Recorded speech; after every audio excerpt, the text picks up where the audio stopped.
நிக்கி இந்த படத்தில் வந்து ஃபஸ்ட்டு பண்ணுறேன்னு சொன்ன உடனே ஆக்சுவலி நிக்கி வந்து நடிக்கிறாங்க அப்படின்னு சொல்லிட்டு ஃபுல்லாக ஷூட்டிங்லாம் போயிட்டோம். அதுக்கப்புறம் அவங்களுக்காக ரொம்ப நாள் வெயிட் பண்ணிகிட்டு இருந்தோம். ஏன்னா அவ்வளோ பிஸியாக இருந்தாங்க. ஸோ இந்த இன்ஸ்பிரேஷன் நான் ஏன் அவங்கள வந்து நான் சொன்னேன்னா, அதாவது மீட்டரை எப்படி போடுறதுங்கிறது, பேக் டு பேக் படங்கள் நடிச்சுக்கிட்டே இருக்கணும், அவங்களே மேனேஜ் பண்ணிக்கிறாங்க. அதாவது அவங்கக்கிட்ட என்ன தான் மேனேஜர் இருந்தாலும் அவங்களும் அந்த மேனேஜிங் வேலை பார்த்துக்கிட்டு, ஸோ படம் டைம் டு டைம் கரெக்டாக வைரல் ஆகிற மாதிரி ஒரு படமும் வந்துக்கிட்டே இருக்குது. ஸோ அதை பார்த்துட்டு நம்ம என்னடா வருஷத்துக்கு ஒரு படம் தான் நடிச்சிட்டு இருக்கிறோம், நிக்கியை பாரு எவ்வளோ படம் நடிச்சிட்டு இருக்கிறாங்க, நம்ம அவங்கள இன்ஸ்பிரேஷனாக எடுத்துகிட்டு அதனால தான் இந்த ஒரு 4-5 படம் பண்ணிவிட்டு இந்த வருஷத்தில். ஸோ போன வருஷம் ஃபுல்லாக வேலை செஞ்சுட்டு இருந்தோம். Thanks Nikki for that. நிச்சயமாக பல ஹெட்லைன்ஸில் வரும் இது. ஆர்ஜே பாலாஜி இந்த கதையை கேட்ட உடனே அவர் ஒரு 4 கேரக்டர்கிட்ட பேசுகிறாரு. அதாவது அவர் ரோல் தவிர்த்து அது இல்லாமல் நான் இந்த ஹீரோயின் கிட்ட பேசிட்டா, அந்த ஹீரோயின் கிட்ட பேசிட்டா, நான் வந்து இந்த மலையாளம் ரோலில் வந்து நான் தெலுங்குலேருந்து ஒருத்தர்கிட்ட நான் பேசுகிறேன். ஸோ அவர் ஒரு இன்வால்மெண்ட்டோட நிறைய விஷயங்கள் பண்ணியிருந்தார். பட் அதுக்கப்புறம் கவலை வேண்டாம்க்கப்புறம் அந்த படம் பண்ணோம். ஒரு என்த்துவோட பியூட்டிஃபுல்லாக பண்ணி, ஆனால் இதுலேயும் 2-3 கெட்டப்பில் வருவார் வேறு படங்கள்லாம் போயிட்டு.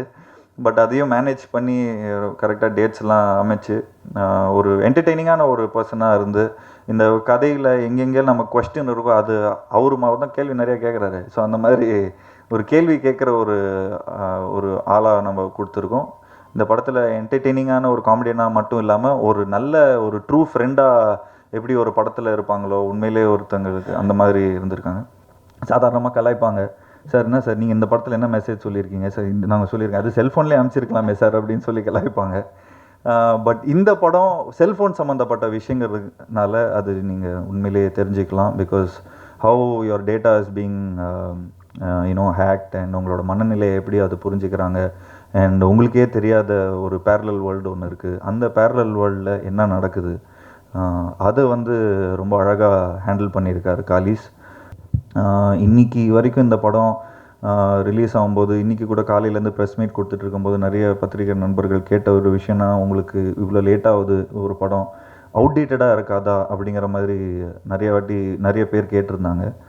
ஸோ அப்போது ஒரே ஒரு விஷயம் எனக்கு நான் பதில் கொடுத்தது என்னென்னா, இன்றைக்கி பொள்ளாச்சியில் நடந்த இஷ்யூஸ் கொண்டு சாதாரணமான பெரிய இஷ்யூஸ் பற்றிலாம் நான் பேசவே மாட்டேன், கொஞ்சம் அது இதாக இருக்கும். பட் இந்த படம் வந்து ஒரு 2-3 வருஷத்துக்கு முன்னாடியே நாங்கள் இந்த மாதிரி அவேர்னஸ் பற்றி ஒரு படம் எடுத்தோம்.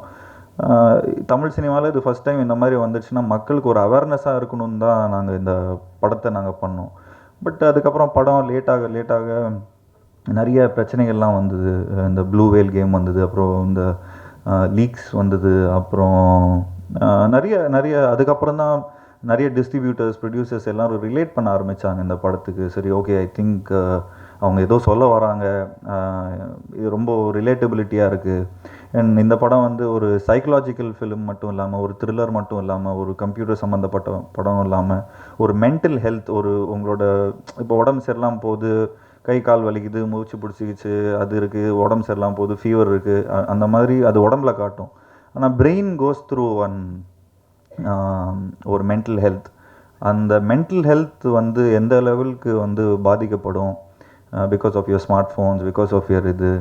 ஸோ அந்த மாதிரியான ஒரு அவேர்னஸ்குள்ளே இருக்கிற ஒரு படமாக தான் இருந்தது. ஆக்சுவலி பார்த்துட்டிங்கன்னா ஃப்ரம் இருக்கிற எல்லா ப்ரொடியூசர்ஸும், இண்டஸ்ட்ரியில் இருக்கிற எல்லா ப்ரொடியூசர்ஸ்கிட்டையும் நான் வந்து காலிஸ் அனுப்பிச்சேன் அந்த கதையை கேட்குறதுக்கு. ஸோ அப்போது அந்த டைமில் எல்லா ப்ரொடியூசர்ஸும் சொன்ன ஒரு விஷயம், இப்படிலாம் நடக்குமா, இதெல்லாம் ரொம்ப புதுசாக இருக்குது, இது ரொம்ப டெக்னிக்கலாக இருக்குது, இதெல்லாம் எப்படி இருக்குது அப்படிங்கிற மாதிரிலாம் நான் சொல்லியிருந்தாங்க. பட் அதுக்கப்புறம் டைரக்டர் காலிஸ் வந்து ஜிபி சொன்ன மாதிரி ஒரு மாக் ட்ரெய்லர் வச்சு, அது கார்ட்டூன்ஸை வச்சு, மற்ற ஸ்டாக் ஷாட்ஸை வச்சு இந்த படம் எப்படி இருக்க போகுது அப்படிங்கிறத வந்து ஒரு மாக் ஷாட் மாதிரி இப்போ இருக்கிற டெக்னாலஜி அவரே எடிட் பண்ணி, அவரே வாய்ஸ் நோட் பண்ணி, அவரே அந்த டெக்னாலஜியை ரொம்ப பியூட்டிஃபுல்லாக யூஸ் பண்ணி எங்ககிட்ட அதை ப்ரெசென்ட் பண்ணாங்க. என்கிட்ட நான் ப்ரெசென்ட் பண்ணோன்னே, நான் மைக்கேல் ராய்பன் சார்கிட்ட நான் காட்டினோன்னே அவர் சும்மா கதை மட்டும் சொல்லாமல் இந்த ப்ரெசன்டேஷனையும் சேர்த்து இது பண்ணி பார்த்த உடனே அவர் ரொம்ப இம்ப்ரெஸ் ஆகி ரொம்ப இன்ட்ரெஸ்டடாக இந்த படத்தை வந்து ரொம்ப பியூட்டிஃபுல்லாக ஷூட் பண்ணி முடித்தோம். So it's a loop of work. அந்த லூப் ஆஃப் ஒர்க்கை வந்து ஃபஸ்ட்டு புள்ளியார் சொல்லி போடுற like technician is the director, he is the captain of the ship. நிறைய காம்ப்ளிகேட்டடான சீன்ஸ் எல்லாத்தையும் ரொம்ப பியூட்டிஃபுல்லாக அவரோட வயசுக்கு ஏற்ற மாதிரி ஹேண்டில் பண்ணி, அண்ட் இன்றைக்கி இப்போ ஈவன் ஆடியோ லான்ச்சில் கூட அவங்க அம்மாலாம் ரொம்ப வருத்தப்பட்டாங்க, பையன் தூங்குறதே இல்லை, இந்த மாதிரி இது பண்ணுறதே இல்லை. அது நல்லா தெரியும், ஒரு அம்மாவோட வலி நிச்சயமாக நமக்கு தெரியும். ஏன்னா நம்ம ஷூட்டிங் போயிட்டு வருவோம், வந்தோடனே பையன் தூங்காமல் வேலை பார்த்துட்டு இருக்கிறான், இது பண்ணிகிட்டு இருக்கிறான், 5 வருஷமாக ஒரே ரூமில் இருக்கிறான், வெளியவே வரல, ஒன்லி இந்த படத்தை பற்றி தான் யோசிச்சுட்டு இருக்கிறான் அப்படின்னு சொல்லும்போது நமக்கே கொஞ்சம் ஒரு மாதிரி இது இருக்குது. ஏன்னா ஆஸ் அன் ஆக்டர் நான் வந்து ஓகே, நான் ஒரு 6 மாதம் ட்ராவல் பண்ண முடியும், 8 மாதம் ட்ராவல் பண்ண முடியும், ஒரு வருஷம் ட்ராவல் பண்ண முடியும். பட் அதுக்கு மேலே ஆஸ் அன் ஆக்டர் எனக்கும் வயசாகுது, ஈவன் என்னோடய prime age it goes off. So அந்த ப்ரைம் ஏஜை வந்து நான் அதை யூட்டிலைஸ் பண்ணோம். அண்ட் அதே மாதிரி ஆஸ் அ டைரக்டர் அவரோட ப்ரைம் ஏஜில் இந்த படங்கள் கொடுத்தா தான் அது பெட்டர் குவாலிட்டியில் வரும். ஆக்சுவலி ஷூட்லாம் பண்ணி முடித்து படம்லாம் ரெடியாக இருந்தது. அப்புறம் திடீர்னு பார்த்துட்டா எங்களுக்கு நம்ம இரும்பு திரைன்னு ஒரு படம் ரிலீஸ் ஆச்சு. பூஜை போட்டிருந்தாங்க. அப்போ தான் ஆக்சுவலி நாங்கள் படம்லாம் டப்பிங் போகிற ஸ்டேஜில் தான் இந்த மாதிரி இருந்தது. ஸோ அப்போவே ஆடியன்ஸ்லாம் இதே மாதிரி இன்னொரு படம் வருதே அப்படிங்கிற மாதிரிலாம் ஒரு இது இருந்தது. இட்ஸ் பின் அ லாங் வெயிட்னு சொல்லலாம். ரொம்ப டைம் முன்னாடி ஆரம்பிச்சிடும் இந்த படம். ஆனால் இப்போவும் அதே பாசிட்டிவிட்டியோட, அதே ஒரு என்தூசியாசமோட, அதே ஒரு ஜோஷோட வெயிட் பண்ணிட்டு இருக்கோம். It's never let us down the time of the delay. So ரொம்ப we're really looking forward to April 12th. உங்கள் எல்லாரோட சப்போர்ட், லவ் நம்ம கூட இருக்கணும்னு கேட்டுக்கிறேன். And you should this movie should really do well for two people mainly.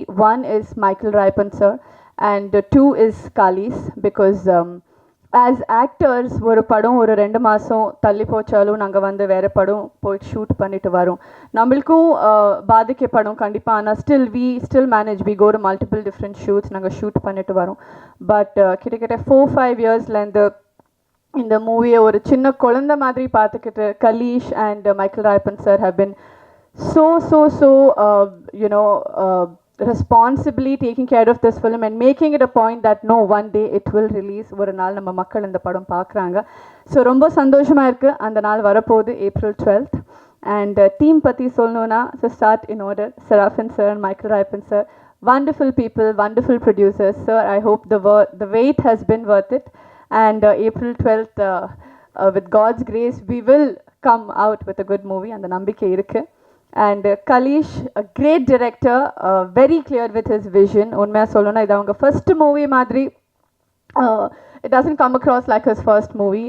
ஏன்னா அவ்வளோ கிளாரிட்டியோட நீங்கள் ஒரு ஷார்ட் பார்த்துருப்பீங்க, அதோட டீட்டெயிலிங் பார்த்துருப்பீங்க.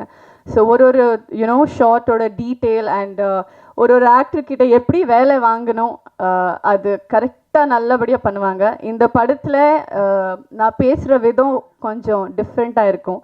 காலிஷ் ஒரு மாடுலேஷனில் ஒரு டைலாக் சொல்லணுன்னு என்னோட கேரக்டரைசேஷன் ஸ்கெட்ச் பண்ணியிருந்தாங்க. அது வந்து அவங்க மாடுலேஷன் தான், அவங்க பேச மாதிரியே நான் என்ன பேச வச்சுருக்காரு கிட்ட அந்த ஸ்பீடில், அந்த ஒரு சில பெரிய வார்த்தைகள் இப்போ எல்லாம் மறந்து போச்சு கொஞ்சம்.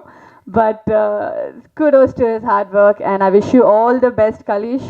More than all of us, இந்த படம் உங்களுக்காக வெற்றி ஆகணும்னு நான் வேண்டிக்கிறேன். And then Jeeva is more like a friend. இது வந்து ஜீவா எனக்கும் ஃபர்ஸ்ட் மூவி, கலகல் பண்ண ஃபர்ஸ்ட் ரிலீஸ் ஆச்சு. So it was a great journey with Jiiva, great journey with Balaji. இது வந்து one young team working together. So எல்லாரோட வேவ் லென்த் ஆல்மோஸ்ட் சேமாக இருக்கும். ஸோ ரொம்ப ஜாலியாக இருந்தது. ஷூட்டிங் ஸ்பாட் ரொம்ப கலர்ஃபுல்லாக, ரொம்ப பாசிட்டிவாக இருந்தது. And then comes Abhi's visuals are fantastic, very beautiful, very colorful. And it has a lot of depth in each and every shot, I would say so. Thank you for giving us such lovely visuals. Then coming to GP. Cheta? Welcome to Tamil cinema.